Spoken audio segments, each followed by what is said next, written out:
Welcome to the Learning Pines YouTube. We hope this video helps. You start by confirming which Excel edition you have and whether you're signed into the correct Microsoft account. This prevents accidental license mismatches.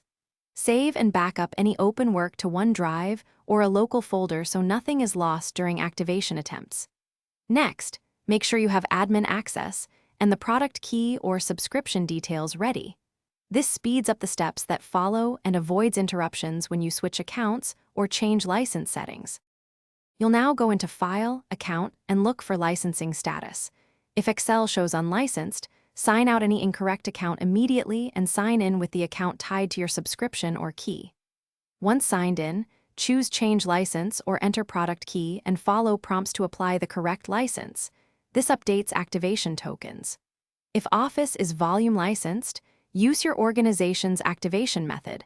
Otherwise, apply the retail product key. Make sure updates are allowed. You finish by running a quick repair from Programs and Features. If Excel still shows unlicensed, run the online repair which reinstalls activation components. Once done, check Windows Update and Office updates, then restart the PC so activation completes. If Excel remains unlicensed, write down any error codes shown, uninstall Office, and reinstall using your licensed account or product key.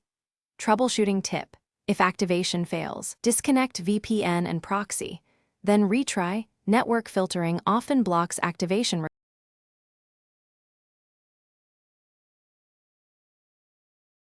Thanks for watching. Consider subscribing if we helped you.